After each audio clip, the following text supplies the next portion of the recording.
దేవునికి మహిమ కలుగునుగాక. ప్రభు పేరట మీ అందరికీ వందనాలు, శుభాలు, మరణాత. ప్రభునందు ప్రియా దేవుని సంగమా, దేవుని బిడ్డలారా, ఉదయ కాల సమయంలో ఇప్పటి వరకు దేవుడి కృపను బట్టి చక్కటి మాటలు, చక్కటి ఉపదేశాలకు మనం లోబడి ఉన్నాం. దేవుడు తన ఆలోచన క్రియలను బట్టి ఆత్మ నడిపింపు మనకు అందించారు. అందుబట్టి దేవదేవునికి ఎంతగానో కృతజ్ఞతాస్తుతులు మనం చెల్లించే వారమా ఉండవలసిన వారమైనాం.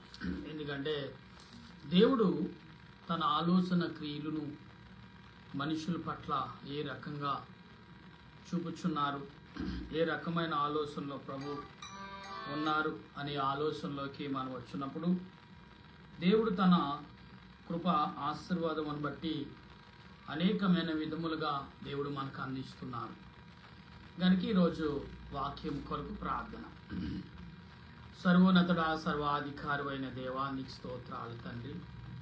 ఈ సమయంలో ప్రార్థిస్తుండగా నీ ఆత్మ నడిపింపు, నీ సన్నిధి కాపుదల, నీ ఆలోచన క్రియలు నాకు అనుగ్రహించి బలపరిచి నీ దీన దాసుడే నన్ను ప్రభా మరుగు చేసి నీ ఆత్మతో నింపి నాలో ఉండి నిబిడలతో మాట్లాడి నీకు కావలసిన ఉపదేశాలు బయలుపరిచి నీ వాక్యం చేత కట్టమని, నీ వాక్యం చేత బలపరచమని, దీనదాసుడి నన్ను నా తలంపులు మరుగు చేసి నీ సిలువ చాటును మరుగు చేయమని క్రీస్తు నామమున అడుగుచున్నాను మా పరమ తండ్రి, ఆమేన్. మన తండ్రి అయిన దేవుని సహాయము తోడైన ముందుకు నడిపించును కాక, ఆమేన్.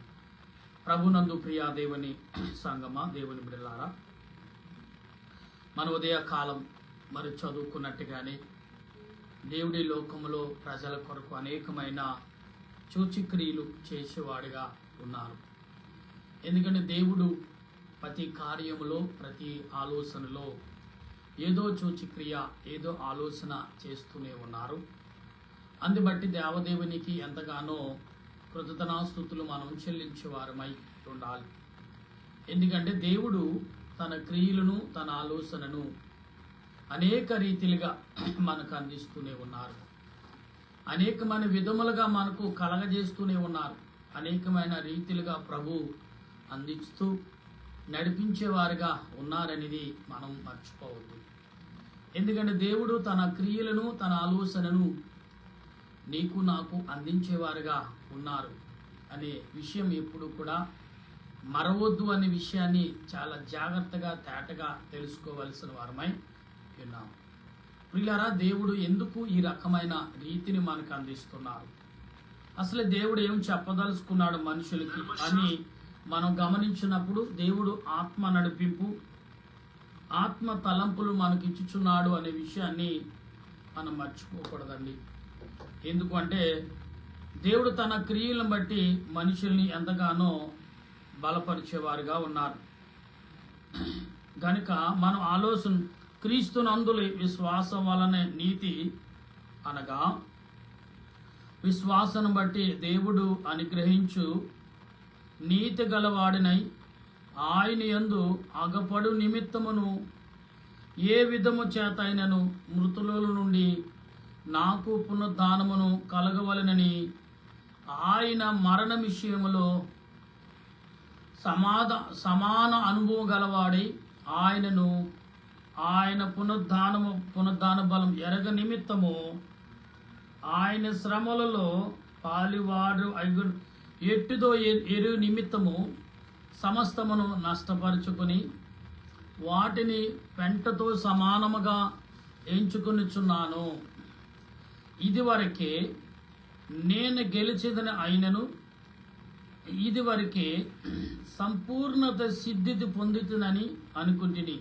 నేను అనుకున్నట్లేదు కానీ నేను దేని నిమిత్తము క్రీస్తు యేసు చేత పట్టబడుతునో దానిని పట్టుకునే వలెనని పరిగెత్తుచున్నాను. అంటే ఇక్కడ అపోస్తలుడైన పౌలు తన పరుగు దేని కొరకు అంటే దేవుడు ఎలా పట్టుకున్నాడో, దేని నిమిత్తం నన్ను పట్టుకున్నాడో దాని నిమిత్తం మరలా పరిగెత్తుతున్నాడు పౌలు గారు. అంటే దేవుడు తన పరిశుద్ధత చేత, దేవుడు తన క్రియల చేత పౌలు గారిని పట్టుకున్నాడు. పట్టుకున్నాడు పౌలు గారు, అలాగే చిక్కున్నాడు. అంటే ఉదాహరణ చూసుకుంటే ప్రియులారా, మనం ఒక చేపను పట్టుకోవాలంటే నదిలోకి వల వేయాలి, లేదా నది ఎండగట్టాలి. పశువును పట్టుకోవాలంటే వల వేయాలి, లేదంటే దాని యొక్క పట్టుకునే మన శక్తి కలిగి ఉండాలి. ఇలాగ కొన్ని విషయాలు లోక సంబంధంగా కొన్ని ఉదాహరణలకు లోకంలో ఎలాగ మనం దేన్ని పట్టుకోవాలి గట్టిగా అనే విషయంలో మనకు కొన్ని విషయాలు తెలుసు. కానీ ఇక్కడ పౌలు గారు చెప్తున్న మాట ఏంటంటే, నేను నా పరుగు దేవుడు నన్ను ఏ రీతిగా పట్టుకున్నాడో అదే రీతిగా ఆయన నేను పట్టుకుటకు ప్రయత్నం పరుగెడుతున్నాను అన్నాడు. అంటే దేవుని యొక్క వాక్యము నిమిత్తము ప్రతి మనుషుడు జ్ఞానమనే ఉపదేశమునకు, జ్ఞానమనే ఆలోచనలోకి ప్రతి మానవుడు రావాలి. ఎందుకంటే మనుషులకు జ్ఞానం ఉంది, ఏ రకంగా దాన్ని వాడాలో, ఏ రకంగా దానికి ముందుకు నడవాలో తెలియని పరిస్థితిలో ఈనాడు మనుషులైన వారు ఉన్నారనేది లేఖనం చెప్తుంది. అయితే ఇక్కడ సహోదరులారా, నేను ఇదివరకే పట్టుకుని ఉన్నానని తలంచుకునుకుని, అయితే ఒకటి చేయుచున్నాను, వెనుక ఉన్న మరిచి ముందున్న వాటి కొరకే వేగురపడుచు. అంటే వెనకున్నది అంటే ఆస్తుపాస్తులు, అంతస్తులు, తన స్థితిగతులు మర్చిపోయాడు అతను. ఇప్పుడు ఏమీ లేనట్టుగా దేవునిని వెంబడించుటకు పరిగెడుతున్నాడు. అది మతి మనిషికి. ఆస్తులు మనకు కూడా రావు, అంతస్తులు మనకు కూడా రావు, ఈ లోకం పేరు మనకు కూడా రాదు, ఈ లోక ప్రజలు మనకు కూడా రారని పౌలు గారు మనతో చెప్తున్నాడు. ప్రియులారా, అంటే మీరు ఎంతవరకు పరిగెత్తుచున్నారు, దేని కొరకు పరిగెత్తుచున్నారు, ఆ పరుగు గ్రహించి పరిగెడుతున్నారా, గ్రహింపు లేకుండా పరిగెడుతున్నారా? మనం చాలా మటుకు ఆలోచించాలి ఇక్కడ. ఎందుకు అంటే పౌలు గారు చెప్పే ప్రతి మాటలో ఆత్మ నడిపింపు ఉందండి. ఇక్కడ ఆత్మ తలంపులు ఉన్నాయి, ఆత్మ ఉద్దేశం ఉన్నది, ఆత్మ క్రియలు ఉన్నాయి. కనుక మీరందరూ కూడా గ్రహించవలసిన వారై ఉన్నారు. ఎందుకు అంటే దేవుడు ఏ రీతిగా నిన్ను నన్ను బలపరుస్తున్నాడు అదే రీతిలో మనము కూడా నడిచేవారుగా ఉండాలి. లేకపోతే ఈ లోకంలో మనం జీవించడం చాలా కష్టం. ఎందుకంటే దేవుడు తన ప్రణాళికను, దేవుడు తన ఆలోచనను, దేవుడు తన క్రియలను ఈనాడు నీకు నాకు అందిస్తున్నాడు అనే విషయాన్ని మనం మర్చిపోవద్దు. ఎందుకంటే పరలోక తండ్రి, పరమ తండ్రి అనే దేవుడు ఈనాడు నీకు నాకు అనేకమైన ఆలోచనల క్రియల చేత బలపరుస్తున్నాడు. అందుకే మన పరుగు లోకములో కొంత కుటుంబం కొరకు, ఈ లోకంలో కొంతమంది సమాజం కొరకు కొన్ని రకాలుగా చేయాలి. ఎందుకంటే దేవుడు ఒక ఆలోచన ఇచ్చాడు, ఆలోచన బట్టి కొన్ని క్రియలు చేయాలి అని చాలా మంది అనుకుంటారు. అది నెరవేర్చుకుంటకు చాలా ప్రయత్నం చేస్తారు. కొందరు కుటుంబం కొరకు, కొందరు ఏమో బిడ్డల కొరకు, కొందరేమో సమాజం కొరకు, కొందరు తనకు తాను కొరకే ప్రయాసపడుతూ ఉంటారు. ఈ ప్రయాస దేని కొరకు? ఈ లోక జీవితం కొరకే. నువ్వేంటో రుజువు చేసుకోవటాకు, లేదా నువ్వేంటో ప్రజలకు కనపరచుకోవడం, నువ్వేంటో నీ కుటుంబానికి తెలియపరచుకోవటాకు అనేకమైన ప్రయత్నాలు మంచిదే, దేవుడు చేసుకోమని చెప్తున్నాడు. అయితే చేసుకునే సమయంలో మనం ఏ రీతిగా చేసుకున్నాం, ఎలా చేసుకుంటున్నాం, దేని రీతిగా చేసుకోగలుగుతున్నాం అనే విషయాన్ని దేవుడు స్పష్టంగా నిన్ను నన్ను అడుగుచున్నాడు అనే విషయం మర్చిపోవద్దు. ఎస్, దేవుడు తన ఆలోచన క్రియలను నీకు నాకు అందిస్తున్నాడు. నా సహోదరులారా, దేవుని కుమార్తెలారా, ఎందుకు దేవుడు అంటే ప్రతి విషయంలో మనుషులకి ఆలోచన ఇస్తున్నప్పటికీ ఇది గ్రహింపలేక ఉన్నారు. అందుకే పౌలు గారు అన్నాడు, నా గతాన్ని మర్చాను, నా గతంతో నాకు పని లేదు, నా ముందు నా ప్రయాణమే, నా ముందు నడిచే నేను వచ్చే దానిని, నాకు ఎదుర్కొనే దానిని ఎలా ఎదుర్కోవాలి, వచ్చే దాన్ని ఎలా సాధించాలి, ఎలా సాధించుకో ముందుకు వెళ్ళాలి. అవును కదండి, నదులో ఇదేవాడు వెనక వైపు చూస్తే వీదలేడు, ముందుకు వీదుకుంటూ వెళ్తేనే గమ్యానికి గట్టుకు చేరగలడు. అలాగే మనము కూడా శ్రమ వచ్చింది కదా, శోధన వచ్చింది కదా, వేదన వచ్చింది కదా, బాధ వచ్చింది, వెనక్కి తిరిగి చూస్తే మన ప్రయాణం, మన కుటుంబాన్ని ముందుకు నడిపించలేము. ఇలా ప్రతి మనుషుడు ఏ రకంగా మనిషి కలిగి ఉన్నాడంటే మనము గ్రహించలేని పరిస్థితిలో ఉండిపోయాం. అది దేవుడు అన్నాడు, గ్రహింపు కలిగి జీవించంటున్నాడు. గ్రహింపు కలిగి ఉన్నప్పుడు నీవు నీ దేవుడని యెహోవాను ఏ రీతిగా ఆరాధిస్తున్నావు, ఆరాధించగలుగుతున్నావు. ఇదే మెయిన్ ప్రాముఖ్యమైన విషయం. ఈనాడు నీవు కానీ నేను కానీ మనమందరము కూడా ఆలోచన తగ్గ క్రియలు తగ్గ ఆలోచన మనం కలిగి ఉన్నామా? లేదో ఒకసారి మనం ఆలోచించాలి ఈ ఉదయ కాలంలో. లేకపోతే నష్టపోయేది మనమే. ఎందుకంటే దేవుడు నష్టాన్ని సరిచేసేవాడు, నష్టం లేకుండా చూసేవాడు. ఆయన క్రియలలో నువ్వు ఎంతవరకు నష్టపోతున్నావు, ఎంతవరకు నష్టపోవాలని ప్రయత్నం చేస్తున్నావు ఒకసారి ఆలోచించాలి. ఇక్కడ అంటున్నాడు ఆయన, క్రీస్తు యేసునందు దేవుని ఉన్నతమైన పిలుపునకు కలుగు బహుమానమును పొందవలెనని గురి వద్దకే పరిగెత్తుచున్నాను.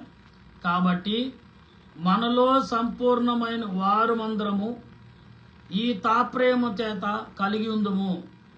అప్పుడు దేని గూర్చి అయినను వేరు తాత్పర్యము కలిగి ఉన్న ఎడల అది దేవుడు మీకు బయలుపరచు. అంటే నువ్వు ఏదైనా ఆలోచనతో పరిగెడుతున్నావా? ఓకే, మంచిదే, పరిగెత్తు. కానీ నీ ఆలోచనతో పాటు నా ఆలోచన కూడా ముందుకు నడిపించని విషయం దేవుడు మధ్యలో ఉంచుతుంది. అందుకే పరుగు అనేది ఎంతవరకు చూడండి, 10 మంది పరిగెడుతున్నారు, 10 మంది గెలవాలనే పరిగెడతారు. ముందువాడు వెళ్ళిపోయిన వెనకవాడు అడుగు స్పీడ్గా, కానీ ఆడు సెకండ్ అయినా థర్డ్ అయినా రావాలని ఆసక్తితో పరిగెడతాడు. ఇలా అయినా పరుగును ఆపుడు. ఏదో ఒక రోజున నాకంటే విజయం దొరుకుతుందన్న ఆశతో. ఇక్కడ పౌలు గారు కూడా దేవుడు విజయము దారి చూపించాడు, ఆ విజయంలో నేను ఎందుకు పరిగెత్తలేదు అనే పరుగును, ఆత్మ సంబంధమైన పరుగు, పరలోక సంబంధమైన పరుగు, దేవుని సంబంధమైన పరుగును పౌలు గారు ఈనాడు పరుగెత్తుచున్నాడు అనే విషయాన్ని మనం మర్చిపోవద్దు. అయితే ఇక్కడ మాట్లాడుతున్నాడు, అయినను ఇప్పటి వరకు మనకు లభించిన దానిని బట్టియే క్రమముగా నడుచుకుందాము. సహోదరులారా, మీరు నన్ను పోలి నడుచుకునుడి. మేము మీకు మాదిరాయి ప్రకారము నడుచుకున్న వారిని గురిపెట్టి చూడి. నిజమే కదా. అభివృద్ధి అయిన వాడిని ఆడిని చూసి నేర్చుకోవాలని అసూయపడకూడదు. పరిగెట్టేవాడిని వాడు ఎలా పరిగెడుతున్నాడు, ఏ రకంగా పరిగెడుతున్నాడు చూసి నేర్చుకోవాలి. నిజమే కదా. ఈ లోకంలో పని చేయటం కానీ, ఉద్యోగం చేయటం కానీ, చదువు విషయంలో అన్ని పక్కవాడిని చూసి నేర్చుకోవడం. అంటే మనకు ముందుగా వాడు ఎలాగ విజయాలు సాధించాడు, మనం ఎలా సాధించాలి. అవును కదా, ఆ తరగతులు. కానీ మార్పు, కాలాన్ని బట్టి మార్పు జరగవచ్చు, కానీ పరుగు మాత్రం సహాధ్యమే. పరుగు ఒకే రీతిలో ఉంటుంది. అది నీ పరుగుని ఎంచుకున్న విధానాన్ని బట్టి ఉంటుంది. పరుగు కూడా పరుగెత్తతో మానకూడదు. పరుగు మామూలే, కానీ పరిగెత్తే విధానం కొన్ని రకాలుగా ఆలోచించి పరిగెత్తే వాళ్ళు, కొందరు శరీరం కూడగట్టుకుని పరిగెత్తే వాళ్ళు, కొర ఎముకలతో సహా కండనరాలు ఏకత్వం చేసుకుని దృఢపరుచుకుని అసలు ఎంత వేగం అంటే మనం చూడలేం. అంత వేగంగా వారు పరిగెడతారు. ఈరోజు నీవు కానీ నేను కానీ ఆత్మ సంబంధమైన పరుగులు మనం ఎత్తుచున్నామా అది లేదో గ్రహించాలి. అయితే సిలువకు శత్రువులుగా నడుచుకునొచ్చున్నారు. వీరిని గూర్చి మీతో అనేక పర్యాయము చెప్పి ఇప్పుడును ఏడ్చుచు చెప్పుచున్నాను. అంటే ఇక్కడ ఏమంటున్నాడు, అతను ఏడ్చుచు, అయ్యా మీరు వినండి రా బాబు, మీరు వినండి అని యాన గుండులు బాదుకుని అరిచినా, ఎక్కడో మతాన్ని ఎక్కడో కులాన్ని తీసుకొచ్చి మాకు అంటకెడుతున్నాం అంటున్నారే తప్ప మంచి మార్గము, ఒక విలువైన వెలుగును, మంచి విలువైన ఉపదేశాన్ని బోధిస్తున్నారు అని ఎవడు కూడా గ్రహించట్లేదు. ఒక్కసారి కూడా చూడలేక, ఎందుకంటే శరీర సంబంధమైన లోకాసులను, లోక ప్రేమ కొరకు, లోకంలో నువ్వంటే ఏంటి గుర్తులేని ప్రేమ కొరకు పరిగెడుతున్నావు. నువ్వంటే ఈ లోకంలో గుర్తుంది, పరలోకంలో గుర్తుండే ప్రేమ ఒకటే, పరుగు ఒకటే, ఎంచుకునే దానిలో ఉంది. లోకంలో కూడా పరిగెత్తు, దాంట్లో విజయం ఇస్తాడు. అందులో కూడా దేవుని ప్రేమ, దేవుని ఆలోచన ఉన్నదని గ్రహించినప్పుడు లోకంలో పరిగి పరలోకం పరిగి తేడా ఏమో ఉంచడు, సమానతత్వాన్ని చూపిస్తాడు దేవుడు.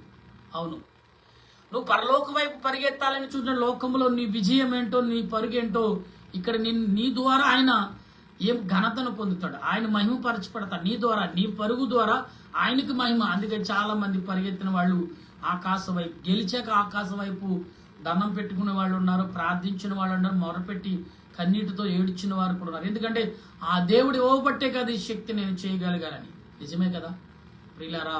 ఈరోజు చాలా రకాలుగా ఆలోచించాలి. నీ పరుగు ఎక్కడ వరకు వెళ్తుంది? లోక సంబంధంగా ఆగిపోతుందా? నీ పరుగు అంతమలేని పరుగు అని గ్రహింపు నువ్వు కలిగి ఉన్నావా? నీ పరుగు అంతమ లేదు. అది ఎక్కడంటే నీ పరుగు తల్లి గర్భంలో ప్రారంభమైంది, నీవు మరణంతో ముగించిపోతుంది అనుకోకు, పరలోకం వరకు కూడా నీ పరుగు ఉంటుంది.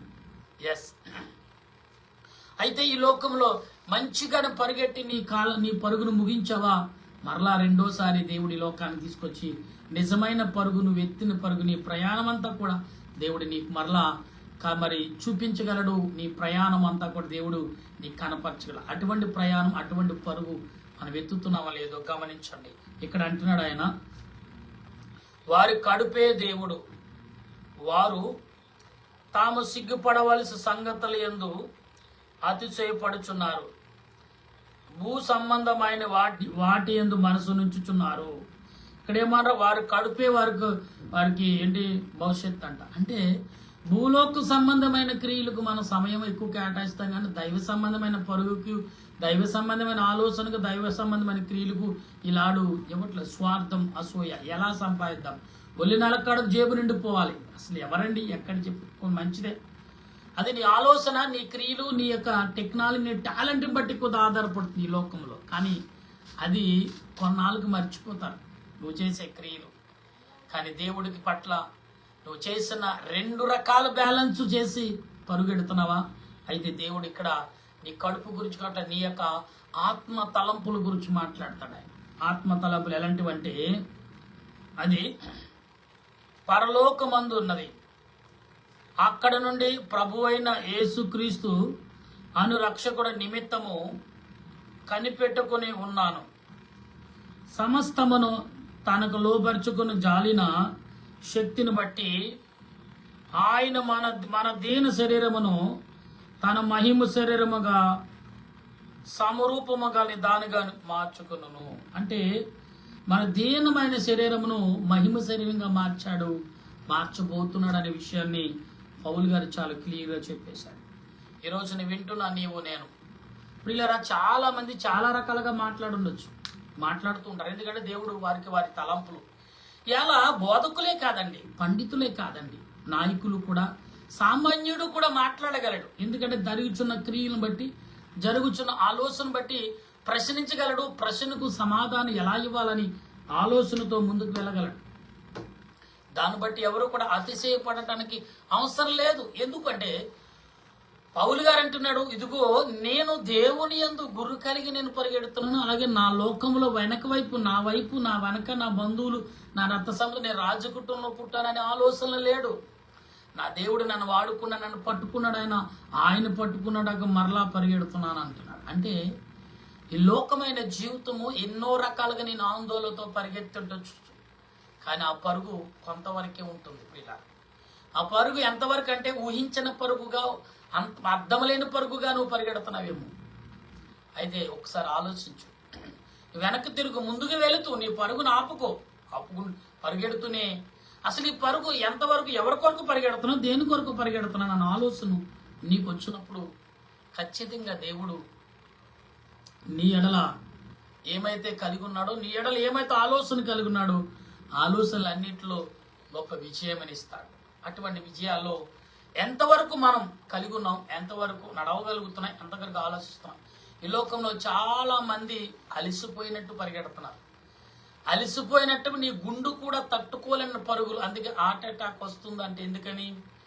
ఈ లోకంలో ఒత్తిడికి కొంతమంది గురైపోతున్నారు. తినే సమయం ఆహారము భోంచేయలేక, సమయముకి నిద్రపోలేక, సమయముకు ఆలోచించక, అతి మించిన ఆలోచనలు తేలిపోయి మనుషులు నలిగిపోతున్నారనే విషయాన్ని ఇక్కడ పౌలు గారు చాలా క్లియర్గా చెప్పేశారు. ఎస్, ఎందుకంటే పరిశుద్ధాత్మ దేవుని ఏ రకంగా మనం లోబరుచుకుంటున్నాం, పరిశుద్ధాత్మ దేవునికి ఏ రకంగా మనం విధేయతలు అవుతున్నాం, పరిశుద్ధాత్మ దేవునికి ఏ రకంగా ఆసక్తి కలిగి మనం ఉన్నామనేది దేవుడు ఇక్కడ చెప్తున్నాడు. అయితే ప్రియులారా, ఈ సాయంకాల సమయంలో వింటున్న మీరు కానీ నేను కానీ మనమందరము ఆత్మ తలంపులు కలిగి, ఆత్మ ఉద్దేశాలు కలిగి ఉండగల తలంపు పరిశుద్ధాత్మ దేవుడు ఈ సాయంకాల సమయంలో నీకు నాకు అందిస్తున్నాడని, నిన్ను నన్ను బలపరచబోతున్నాడని, నిన్ను నన్ను ఆదరిస్తున్నాడని, నిన్ను నన్ను దీవిస్తున్నాడని ఆలోచనలకు రావాలనేది దేవుని ఉద్దేశం. అటువంటి ఆలోచన తలంపు పరిశుద్ధాత్మ దేవుడు మనకు, మీకు, మనందరకు అందించి నడిపించును గాక. ఆమె ప్రార్థన చేసుకుందాం. ప్రేమగల మా ప్రభా నీకు వందనాలు. రక్షణకర్తవైన దేవానికి స్తోత్రం. కొన్ని నిమిషాలు నీ బిడ్డలతో చక్కటి మాటలు. అవును ప్రభా, లోకమైన ప్రయాణం కంటే పరలోక సంబంధమైన ప్రయాణం, లోక ప్రయాణం వైపు చూడకుండా పరలోక సంబంధమైన ప్రయాణం కొరకు పౌలు గారు పరిగెడుతున్నాడు. అవును, ఇలా మేము మనుషులుగా మేము కూడా అదే చేయాలి. ఆ పరుగుని ఎంచుకోవాలి. ఆ పరుగు కొరకే మేము ఎదురు చూడాలి. ఆ పరుగునే మేము ఆగకుండా పరిగెత్తాలి. అటువంటి పరుగులు ఎంతమంది ఎంచుకున్నాం? లోకమైన జీవితాల్లోన, లోకమైన ఆలోచనలోన, లోకమైన క్రియల ద్వారా పరుగెత్తుతున్న ఆ పరుగుకు అర్థం ఉందా? ఆ పరుగుకు ఒక నిదర్శనం ఉందా? ఆ పరుగుకు కొంత మేలు ఆశీర్వాదం ఉందా అనేది గ్రహించగల కృపను పరిశుద్ధాత్మ దేవాన్ని మాకు అందించింది. మా దేశాను, దేశ ప్రజలను సుమారు 850 కోట్ల ప్రజలు, 280 భాషలు, ఇందులో ఎన్నో రకాల తలంపులు. ఎక్కడ చూసిన పరుగు ఉంది కానీ ఆ పరుగు అర్థం లేని పరుగు, అధికారం కొరకు, ఆధిపత్యం కొరకు, నేను పేరు కొరకు, లోకము కొరకు, ధనము కొరకు, ఆసక్తి కొరకు పరిగెడుతున్నాడు తప్ప నీ వైపు పౌలు గారు చూసినట్టుగా నీ వైపే నా గురి అని అన్న రీతిగా దేవుని వైపే నా పరుగు అన్నట్టుగా ఈనాడు ప్రజలు కానీ, సేవకులు కానీ, పండితులు కానీ ఎవరూ లేరు. కాబట్టి నాయన ఒక సేవకుడిగా నేను ప్రార్థిస్తుండగా నా ప్రార్థన అంగీకరించండి, నా ప్రార్థనకు ప్రతిఫలం దాయిచ్చండి, నా ప్రార్థనకు నెరవేర్పుడు మేలును ఆశీర్వాదంగా మార్చి నడిపించి దీవించి ఆదరించమని నేదైన దాసుడని నేను చేయించిన నా ప్రార్థన అంగీకరించిన ప్రభా, ఆలకించండి ప్రభా. నీ ఆత్మతో నింపండి అయ్యా. నీ సన్నిధి మాకు దయచేయండి. నీ ఆలోచనతో నింపండి. నీ కృపచేత మమ్మల్ని బలపరిచి నడిపించమని దేనదాసుడని నేను చేయించిన నా ప్రార్థన అంగీకరించి ఆలకించి నడిపించమని ఆత్మరూపుడు రక్షణకర్త అయిన దేవావందనాలు. మా దేశాన్ని, దేశంలో ఉన్న మిలిటరీ వారును, పోలీస్ శాఖ వారును, డాక్టర్లు, నర్సులు, పారిశుద్ధ వారు, కార్మికులు, రైతులు, ఇలాగ చెప్పుకుంటూ ఎందరో ప్రభా, గర్భిణీ స్త్రీలు, బాలింత్రాలు, సంతానలేని బిడ్డలు, వివాహం కావలసిన వారు, వివాహంకి ఎదురు చూస్తున్న బిడ్డలు, అలాగే ప్రభ ఉద్యోగాలు లేక ఉద్యోగులకు ఎదురు చూస్తున్న బిడ్డలు, చదివి నాయన అయ్యో నా పరిస్థితి ఏంటి ఇలా అయిపోయిందని బాధపడుతున్న యవన బిడ్డలు, ఎటువంటి సాతానుకు లోబడకుండా, సాతాని క్రియకు లోబడకుండా కాపాడండి. జరుగుతున్న సువార్తలు ప్రభ, ఇదిగో నాయన ఎక్కడ పడితే అక్కడ తండ్రి సువార్త గురించి, నీ రాకడ గురించి ప్రకటిస్తున్న బైబిల్ మిషన్ మహాసభలు ఈ దినము రేపు ఎల్లుండు ప్రభ, మరి జరుగుని 3 దినాల మహాసభలు, అక్కడ జరుగుతున్న పనులు ఈ పరిశుద్ధాత్మ దేవదూతలను, పరలోక పరిశుద్ధులను సంపాదించి ఆయన అక్కడ ఉన్నారని నమ్ముతూ స్తుతిస్తూ నీ దీనదాసుడి నేను